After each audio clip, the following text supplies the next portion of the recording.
கர்த்தருடைய பரிசுத்த நாமத்திற்கு மகிமை உண்டாவதாக. ஆண்டவராய் இயேசு கிறிஸ்துவின் அன்புள்ள நாமத்தில் உங்கள் அனைவருக்கும் எங்களுடைய அன்பின் நல்வாழ்த்துக்கள். ஏதேன் முதல் பெத்லகேம் வரை நிச்சயமாக ஒரு அற்புதமான பிரயாண அனுபவத்தை நீங்கள் உணர்ந்து கொண்டிருக்கிறீர்கள். இந்த பிரயாணத்தில் நாம் சந்திக்கும் நபர்கள் ஒவ்வொருவருடைய பிறப்பும் ஆண்டவர் வித்தியாசமாக அவர்களை தெரிந்தெடுத்து வித்தியாசமாக அவர்களை பயன்படுத்தி வருகிறார். இதற்கெல்லாம் காரணம் கிறிஸ்துவை இந்த உலகத்திற்கு கொண்டு வருவதற்காகத்தான். அதான கிறிஸ்மஸ். அந்த கிறிஸ்மஸை புரிந்து கொள்வதற்கான செய்தியாக இது அமைகிறது என்பதில் எங்களுக்கு சந்தேகமில்லை. நீங்கள் இதன் மூலமாக ஆசீர்வதிக்கப்படுகிறீர்கள் என்று சொல்லி நாங்கள் நிச்சயமாக நம்புகிறோம். இன்றைக்கு நாம் யாக்கோபை குறித்து பார்க்க போகிறோம். ஈசாக்குடைய மகன் யாக்கோபு.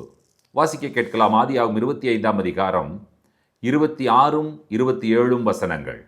பின்பு அவன் சகோதரன் தன் கையினாலே ஏசாவின் குதிங்காலை பிடித்துக்கொண்டு வெளிப்பட்டான். அவனுக்கு யாக்கோபு என்று பெயரிட்டார்கள். இவர்களை அவள் பெற்றபோது ஈசாக்கு 60 வயதாயிருந்தான். இந்த பிள்ளைகள் பெரியவர்களான போது ஏசா வேட்டையில் வல்லவனும் வனசஞ்சாரியுமாயிருந்தான். யாக்கோபு குணசாலியும் கூடாரவாசியுமாயிருந்தான். ஏசா யாக்கோபு என்பவர்களுடைய பிறப்பை நாம் இங்கே வாசிக்க கேட்டோம். ஏசா வேட்டைக்காரனாய் இருந்தான். யாக்கோபு குணசாலியும் கூடாரவாசியுமாய் இருந்தான் என்று சொல்லி நாம் பார்க்கிறோம். இவர்கள் இருவரும் இரட்டை பிள்ளைகள். ஆனாலும் முதலாவதாக வெளியே வந்தவர் ஏசா, தாயின் வயிற்றிலிருந்து. அடுத்தபடியாக குதிங்காலை பிடித்து கொண்டே வெளியே வந்தவர் யாக்கோபு. இந்த யாக்கோபை பற்றி சொல்லும் பொழுது குதிங்காலை பிடித்தவன் அப்படின்னு சொல்கிறாங்க. இதற்கு ஆங்கிலத்தில் இன்னொரு பெயரை சொல்லணும்னு சப்ளான்டர். ஆனால் சப்ளான்டர் என்று சொல்லும் பொழுது நம்ம இதுவரைக்கும் ஏமாற்றுக்காரன் என்பதாகத்தான் நாம் புரிந்திருக்கிறோம். அதனுடைய உண்மையான சரியான பொருளை நீங்கள் புரிந்து கொள்ள ஆசைப்படுகிறேன். அதாவது ஒருவன் ஒரு காரியத்தை செய்வதற்காக அவனிடத்தில் ஒப்படைக்கப்படுகிறது. ஆனால் அந்த காரியத்தை அவனால் சரியாக செய்ய முடியவில்லை. நீ ஒதுங்கிக்கோ, நான் அந்த காரியத்தை செய்கிறேன் என்று சொல்லி அந்த காரியத்தை வாலண்டரியாக முன்னெடுத்து செய்யக்கூடியவனை தான் சப்ளான்டர் என்று சொல்லி சொல்லுகிறார்கள். அதாவது சேஷ்டபுத்திர பாகம், முதற்பலன், முதற் மகன் ஏசா. அவன் செய்ய வேண்டிய காரியத்தை எல்லாம் அவன் செய்ய தகுதி இழந்தபடியினாலே நான் அதை செய்து கொள்ளுகிறேன் என்று சொல்லி எடுத்துக்கொண்டவர் யாக்கோபு என்பதுதான் அதனுடைய பொருள். யாக்கோபை எத்தன் என்று சொல்லி சொல்லுகிறார்கள். யாக்கோபு, நீங்க நல்ல அந்த வசனங்களை, அந்த பகுதி நீங்கள் கவனிப்பீர்கள் என்று சொன்னால், யாக்கோபு ஒன்றுமே செய்யலை. அவன் பசியோடு வந்து அவனிடத்துல கேட்கிறான், எனக்கு இந்த கூழில் கொஞ்சம் கொடு. அப்போ யாக்கோபு என்ன ஒரு டீல் பேசுகிறான். சரி, இந்த கூழில் கொடுக்குறேன், ஆனால் வந்து சேஷ்டபுத்திர பாகத்தை எனக்கு வித்துரு அப்படின்னு சொல்லும் பொழுது கூளை கொடுக்குறான். சேஷ்டபுத்திர பாகத்துக்கு நான் என்ன, அதை நான் வச்சு என்ன பண்ண போகிறேன்? ஈசா டிஸ்பைஸ்டு ஹிஸ் பர்த் ரைட் என்று சொல்லி நாம் படிக்கிறோம். அப்போ இந்த பர்த் ரைட்டை டிஸ்பைஸ் பண்ணிட்டான், வித்துட்டான். இப்போது பர்த் ரைட் யாருக்குரியது என்று சொன்னால் யாக்கோபுக்குரியது. ஏன்னா அவன் பர்ச்சேஸ் பண்ணிட்டான். He paid the price and he purchase the berth right. இப்போ உண்மையாக பர்த் ரைட் யாருக்கு தான் சேரணும்? யாக்கோபுக்கு தான் சேரணும். இப்போ ஈசாக்கு கூப்பிட்டு, நான் உனக்கு பர்த் ரைட்டை கொடுக்க போகிறேன், அதனால நீ போய் எனக்கு நல்ல ஆடு மாடுகள் எல்லாம் சமைச்சிட்டு வா, நல்ல வேட்டைக்கு போய் நல்ல கறி சமைச்சிட்டு வா அப்படின்னு சொல்கிறார். இப்போது உண்மையாக ஏசா என்ன சொல்லியிருக்கணும்? அப்பா, இந்த பர்த் ரைட்டை நான் வாங்க முடியாது. காரணம், என்னுடைய தம்பியாகி யாக்கோபுக்கு நான் ஏற்கனவே நான் விற்றுவிட்டேன், ஆகியனால நீங்கள் அவனுக்கு தான் கொடுக்கணும்னு யார் சொல்லியிருக்கணும்? ஏசா சொல்லியிருக்கணும். ஏசா தகப்பனையும் ஏமாற்ற பார்க்குறான். விற்று போட்ட பர்த் ரைட்டையும் யாக்கோபினிடத்தில் திரும்பவுமாக திருடிக்கொள்ள பார்க்கிறான். அப்போ ஏசா எவ்வளவு பெரிய ஏமாற்றுக்காரன் என்பதை நீங்கள் இங்கே கவனிக்க வேண்டும். இந்த ஏசா இப்போ பர்த் ரைட் அவன் வாங்கிட்டான்னு சொல்லி அவனை கொல்ல பார்க்கிறான். இதற்கு பயந்து யாக்கோபு எங்கே போகிறான்? பதானாராமுக்கு போகிறான். பதானாராமில் போன பொழுது நடந்த சம்பவங்கள் தெரியும். லேயாளை திருமணம் செய்கிறான், ராகேலை திருமணம் செய்கிறான். திருமணம் செய்துவிட்டு அவர்களுக்கு பிள்ளைகளை எல்லாம் பெற்று திரும்பவுமாக கர்த்தர் சொல்லுகிறார், இல்லப்பா நீ இங்க இருக்க வேண்டாம், நீ உன்னுடைய நாட்டிற்கு கானான் தேசத்திற்கு போ, நான் உன்னை அங்கிருந்து தான் கூட்டிட்டு வந்தேன், நானே திரும்ப அங்கே கொண்டு போகிறேன் என்று சொல்லி யார் சொல்லுகிறார்? கர்த்தர் சொல்லுகிறார். ஆகினால யாக்கோபு திரும்பவுமாக பிரயாணப்பட்டு வருகிறான். அந்த பிரயாணத்தில் தான் தன்னுடைய மாமா லாபான் அவரை அனுப்ப மனமில்லை, பின்னாலேயே தொடர்ந்து வருகிறான். அப்போ 2 பேர் என்ன செய்கிறார்கள் என்று சொன்னால், இனிமேல் என்னை தொடர்ந்து நீயும் வரக்கூடாது, உன்னை தொடர்ந்து நானும் வரமாட்டேன், உனக்கும் எனக்கும் சம்பந்தம் இல்லை என்று சொல்லி அந்த இடத்துல அவர்கள் ஒரு உடன்படிக்கை பண்ணி கொள்ளுகிறார்கள் என்று சொல்லி நாம் பார்க்கிறோம். இதை நாம் ஆதியாகமம் 31ஆம் அதிகாரம் 47வது வசனத்தில் வாசிக்கிறோம். வாசிக்க கேட்போம். லாபான் அதற்கு ஜகர் சகதூதா என்று பெயரிட்டான், யாக்கோபு அதற்கு கலயத் என்று பெயரிட்டான். இது ஒரு உடன்படிக்கை. ஜகர் சகதுத்தா, கலயத் என்கிறதான பெயர்களை வைக்கிறார்கள். அந்த இடத்திலே அவர்கள் ஒரு உடன்படிக்கை பண்ணி கொள்ளுகிறார்கள் என்று சொல்லி நீங்கள் பார்க்கிறீர்கள். இதை நாம் ஆதியாகமம் 31ஆம் அதிகாரத்தில் வாசிச்சோம்ல. இப்போ அவர்கள் பிரயாணப்பட்டு வருகிறார்கள். வரும் பொழுது என்ன நடக்கிறது என்று சொல்லி பார்த்தால், ஆதியாகமம் 32ஆம் அதிகாரம் 1வது வசனத்தையும் 1வது வசனத்தை வாசிக்கலாம். யாக்கோபு பிரயாணம் பண்ணுகையில் தேவதூதர்கள் அவனை சந்தித்தார்கள். யாக்கோபு அவர்களை கண்டபோது இது தேவனுடைய சேனை என்று சொல்லி அந்த ஸ்தலத்திற்கு மக்னாயும் என்று பெயரிட்டான். இப்ப தேவனுடைய சேனையை பார்க்கிறார். இப்ப யாக்கோபனுடைய பிரயாணத்துல யாரை பார்க்கிறார் என்று சொன்னால், தேவனுடைய சேனையை இவர் பார்த்து விட்டார். ஆகினால இவர் அடுத்து சந்திக்க போகக்கூடிய நபர் யார் என்று சொன்னால் ஏசா. இந்த ஏசாவை இவர் சந்திக்கணும். ஏசாவை சந்திப்பதற்கு முன்பாக இவர் தேவ சேனை இவரோடு கூட இருக்கிறது என்பதை கர்த்தர் இவருக்கு புரிய வைக்கிறார். அடுத்தது இந்த 32ஆம் அதிகாரத்தில் நீங்கள் பார்ப்பீர்கள் என்று சொன்னால், யாக்கோபு தேவனை சந்திக்கிறார். தேவனோடு கூட ஒரு போராட்டம் நடைபெறுகிறது, ஒரு ரெஸ்லிங். இந்த ரெஸ்லிங்கில் என்ன நடக்கிறது என்று சொல்லி கேட்டீங்கன்னு சொன்னால், யாக்கோபினுடைய அந்த நீ சாக்கெட் என்று சொல்லுவார்கள், அதாவது அந்த போன், அந்த தொடை சந்து நரம்பு என்று சொல்லுகிறார், அதை போய் ஆண்டவர் டச் பண்ணுறார்.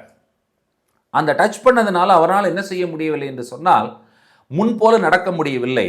அவன் நொண்டி நடக்கிறான். லிம்பாய் அவன் நடக்கிறதை நீங்கள் கவனிக்கிறீர்கள். இப்போ ஆண்டவரனுடைய அந்த தொடுதல் என்ன உணர்த்துகிறது என்று சொன்னால், நீ இதுவரைக்கும் நீ யாக்கோபா நடந்து வந்த, உங்க அண்ணாவை நீ சந்திக்க போகும் பொழுது நீ யாக்கோபா போனேன்னு சொன்னா உன்னால் அவனை சந்திக்க முடியாது.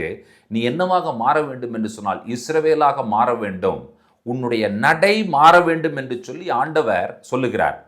இதுவரை நீ விரும்புகிற வண்ணமாக நீ நடந்து கொண்டு வந்தாய், இனிமேல் நான் விரும்பும் வண்ணமாக நீ நடப்பதற்காக உன்னுடைய நடையை நான் மாற்றுகிறேன் என்று சொல்லி ஆண்டவர் சொல்லுகிறார். இப்போ யாராவது தூரத்திலே பார்க்கும் பொழுது, யாராவது நொண்டி நடந்து வரும் பொழுது மற்றவர்கள் புரிந்து கொள்வார்கள் இது யாக்கோபு. முதல்ல பார்க்கும் பொழுது அவர்களால் கண்டுபிடிக்க முடியாது. எல்லாரும் போல நடக்கும் பொழுது பக்கத்தில் வரும் பொழுதுதான் தெரியும். ஆனால் இப்பொழுது அவன் நடந்து வரும் பொழுது மக்கள் எல்லாரும் சொல்லுவார்கள், அங்க நடந்து வர்றானே அவன்தான் யாக்கோபு, இப்பொழுது அவன் இஸ்ரவேலாக மாறியிருக்கிறான் என்று சொல்லுகிற காரியத்தை சொல்லுவார்கள். இப்பொழுது அந்த 28வது வசனத்தை நீங்கள் வாசிங்கள், பார்க்கலாம். அப்பொழுது அவர், உன் பேர் இனி யாக்கோபு என்னப்படாமல் இஸ்ரவேல் எனப்படும், தேவனோடும் மனிதரோடும் போராடி மேற்கொண்டாயே என்றார். இப்போ இஸ்ரவேல் என்கிற பேர் விட்டுதா? இஸ்ரவேல் என்று சொன்னால் தேவனுடைய இளவரசன் என்று பொருள். பிரின்ஸ் ஆஃப் காட் என்று சொல்லி பொருள். சராயல் அப்படின்னா பிரின்ஸ் ஆஃப் காட் என்று பொருள். இந்த இளவரசன் என்று சொல்லுகிற பெயரை இவன் பெற்றுக்கொள்கிறான். நம்முடைய இளவரசன் ஆண்டவராய் இயேசு கிறிஸ்து. அடுத்தது இவன் என்ன செய்கிறான் என்று சொல்லி பாருங்கள். தேவனை முகமுகமாய் கண்டேன், I have seen God face to face. அப்போ அந்த இடத்துக்கு ஒரு பேர் வைக்கிறான், பெனியேல் என்று பேர் வைக்கிறான். இப்போ இவன் லிட்டரலா என்ன நடந்ததுன்னு சொல்ற கவனிங்க. தேவசேனை மக்னாயிம், யாக்கோபு இல்ல இஸ்ரவேல், தேவனுடைய முகம். இப்போ இவன் ஏசாவை சந்திக்க போகிற நபர் யார் என்று சொல்லி கேட்டீங்கன்னு சொன்னா, தேவனுடைய முகத்தையுடைய இஸ்ரவேல் தேவனுடைய சேனையோடு கூட யாரை சந்திக்க போகிறார் என்று சொன்னால், தன்னுடைய அண்ணனாகி ஏசாவை சந்திக்க போகிறார். ஏசா அவர் ஏதோமியர்கள் என்கிற அந்த சந்ததி அவனிடம்தான் வந்தது. தீராத பகை, இன்றைக்கு வரைக்கும் அந்த பகை இருந்து கொண்டுதான் இருக்கிறது. பிரியமான தேவனுடைய பிள்ளைகளை, அந்த ஏதோமியினுடைய வம்சத்தில் வந்தவர் தான் ஏரோது என்பதை நீங்கள் அறிந்திருக்கிறீர்கள். எப்படி ஏரோது இயேசுவை கொல்ல பார்த்தார் என்பதை பாருங்கள். யூதா வம்சத்தில் வந்தவர் யாக்கோபினுடைய வம்சத்தில் வந்த இயேசு கிறிஸ்துவை ஏசாவினுடைய வம்சத்தில் வந்த ஏரோது கொல்ல பார்க்கிறார். இப்ப நீங்க கவனிங்க. இப்போ இந்த யாக்கோபு ஏசாவை சந்திக்கணும். அவருக்கு தேவை என்ன? தேவசேனை. அவருக்கு தேவை என்ன? இஸ்ரவேல். அவருக்கு தேவை என்ன? தேவனுடைய முகம். இப்பொழுது ஏசாவை சந்திக்க போகிறார். ஏசாவை அவர் சந்திக்கிற அந்த நிகழ்வை நீங்கள் எங்கே வாசிக்கிறீர்கள் என்று சொன்னால் ஆதியாகமம் 33ஆம் அதிகாரத்தில் நீங்கள் வாசிக்கிறீர்கள். இப்பொழுது ஏசாவை சந்தித்து விட்டு கடைசியிலே அவர் சுக்கோத்திற்கு வருகிறார். சுக்கோத் என்று சொன்னால் கூடாரம். அப்போ அந்த டுவெல்லிங் பிளேஸ், ஒரு சமாதானமான இடம், ஒரு ஆறுதலான இடம், கூடாரம் என்று சொல்லும் பொழுது சுக்கோத். அந்த இடத்துல என்ன செய்கிறார் பாருங்கள். ஆதியாகமம் 33ஆம் அதிகாரம் 20வது வசனத்தை வாசியுங்கள். அங்கே ஒரு பலிபீடத்தை கட்டி அதற்கு ஏல் எலோகே இஸ்ரவேல் என்று பெயரிட்டான். என்ன பேர் வைக்கிறான்? ஏல் எலோகே இஸ்ரவேல், இஸ்ராயேல். இதனுடைய பொருள் என்ன? God, God of Israel. தேவன் இஸ்ரவேலின் தேவன். இப்ப இஸ்ரவேல் யார்? யாக்கோபு தான் இஸ்ரவேலா மாறி இருக்கிறார். அவர் என்ன சொல்லிக்கிறார்? தேவன் என்னுடைய தேவன் என்று சொல்லி பெயர் வைத்து விட்டார். ஒரு பலிபீடத்தை கட்டுகிறார், தேவனை தனக்கு உரிமையாக்கி கொள்ளுகிறார். தேவன் இப்பொழுது என்னுடைய தேவனாக மாறிவிட்டார் என்பதுதான் அவருடைய அந்த புரிந்து கொள்ளுதல். அதற்காகத்தான் அந்த பெயரை அவர் அங்கே வைக்கிறார். இப்பொழுது நாம் என்ன புரிந்து கொள்ளுகிறோம் என்று சொன்னால், இந்த மண்ணுலகிற்கு இயேசு கிறிஸ்து வந்தார். எதற்காக வந்தார்? எனக்காக வந்தார். என்னை மீட்பதற்காக வந்தார். கர்த்தர் இந்த மீட்பர், நம்முடைய இயேசு மீட்பர் என்று சொன்னால் இயேசு கிறிஸ்து தான். இந்த மீட்பர் சொல்லுகிற வார்த்தைகளை தீர்க்க தரிசனமாக ஏசாயா சொல்லுகிறதை நாம் வாசிக்கலாம். ஏசாயா 41:14. யாக்கோபு என்னும் பூச்சியே, இஸ்ரவேலின் சிறு கூட்டமே, பயப்படாதே, நான் உனக்கு துணை நிற்கிறேன் என்று கர்த்தரும் இஸ்ரவேலின் பரிசுத்தருமாகிய உன் மீட்பர் உரைக்கிறார். மீட்பர் யார்? இயேசு கிறிஸ்து.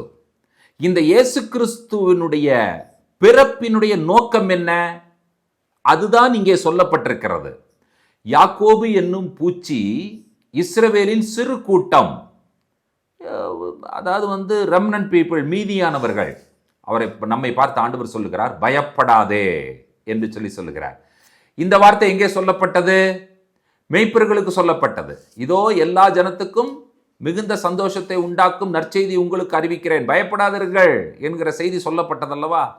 பயப்படாதே. அடுத்து சொல்லுகிறார் கர்த்தர், நான் உனக்கு துணை நிற்கிறேன் என்று சொல்லுகிறவர் யார்? கர்த்தரும் இஸ்ரவேலின் பரிசுத்தருமாகிய உன் மீட்பர் உரைக்கிறார். அப்போ அவர் என்ன பேர் வச்சார்? God, God of Israel. El Elohe Israel. தேவன் இஸ்ரவேலின் தேவன், தேவன் சாம்பக்தரின் தேவன். அப்போ என்னுடைய மீட்பர் என்னை பார்த்து சொல்லுவதற்காகவே இந்த உலகத்தில் பிறந்தார். இந்த உலகத்தில் பிறந்த இயேசு கிறிஸ்து எதற்காக பிறந்தார் என்கிற கேள்விக்கு பதில் என்ன? என்னை பார்த்து இந்த வார்த்தைகளை சொல்லுவதற்காகவே பிறந்தார். என்ன வார்த்தைகளை சொல்ல பிறந்தார்? பயப்படாதே என்று என்னை பார்த்து சொல்லுகிறார். நான் உனக்கு துணை நிற்கிறேன் என்று என்னை பார்த்து சொல்லுகிறார். இன்றைக்கு இந்த கிறிஸ்மஸ் கொண்டாடுவதற்கு நாம் பல வகைகளில் ஆயத்தப்படுகிறோமே. பாடல்கள், புது ட்ரெஸ்ஸு, கேக், அடுத்தவர்களுக்கு வாழ்த்து சொல்லுவது, இப்படி நாம் பல நிலைகளிலும் ஆயத்தப்படுகிற சூழ்நிலையிலே கிறிஸ்து என்னை பார்த்து ஒரு செய்தி சொல்லுவதற்காக இந்த உலகத்தில் பிறந்தார்.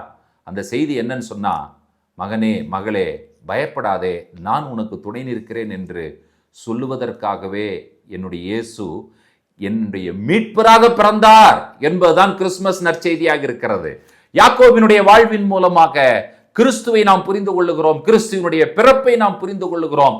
கிறிஸ்து பிறந்தால் எனக்கு என்ன சொல்லுகிறார் என்கிற விஷயத்தை நாம் புரிந்து கொள்ளுகிறோம். எத்தனை பேர் நம்முடைய காதுகளை விருத்த சேதனம் உள்ள செவிகளாக்கி கிறிஸ்து சொல்லுகிற இந்த நற்செய்தியை, பயப்படாதே துணை நிற்கிறேன் என்கிற நற்செய்தியை கேட்பதற்கு நாம் ஆயத்தமானவர்களாய் கிறிஸ்துமஸை கொண்டாட ஆயத்தப்படுகிறோம் என்கிற கேள்வி உங்கள் முன்பாக வைக்கிறேன். அற்புதமான சந்தோஷமான கிறிஸ்துமஸாக அமையட்டும் என்று சொல்லி உங்களுக்கு எங்களுடைய அன்பின் வாழ்த்துக்களை தெரிவித்துக் கொள்கிறோம். ஜெபிப்போம். கிருபையுள்ள பிதாவே, யாக்கோபு என்னும் பூச்சியே, இஸ்ரவேலின் சிறு கூட்டமே, பயப்படாதே, நான் உனக்கு துணை நிற்கிறேன் என்று என்னுடைய மீட்பர் கிறிஸ்து நீர் எனக்கு சொல்லுகிறீர் என்கிற அந்த நற்செய்திக்காய் நாங்கள் நன்றி சொல்லுகிறோம். கிறிஸ்மஸ் என்பது நற்செய்தி, அது எனக்கான நற்செய்தி. நான் உன்னோடு கூட இருக்கிறேன் என்று சொல்லுகிற மீட்பருடைய நற்செய்தி, பயப்படாதே என்று சொல்லுகிற நற்செய்தி. இந்த நற்செய்தியை நாங்கள் ஏற்றுக்கொள்ளுகிறோம். இந்த நற்செய்தியை நாங்கள் அறிக்கை செய்கிறோம். கிறிஸ்துவே எங்களுடைய நற்செய்தியாக இருக்கிறதற்காய் ஸ்தோத்திரங்களை சொல்லுகிறோம். துதி கனமை உமக்கே ஏறெடுக்கிறோம். இயேசு கிறிஸ்துவின் நாமத்தில் பிதாவே, ஆமேன், ஆமேன். கர்த்தர் தாமே நம் ஒவ்வொருவரையும் ஆசீர்வதிப்பாராக. God bless you. Shalom.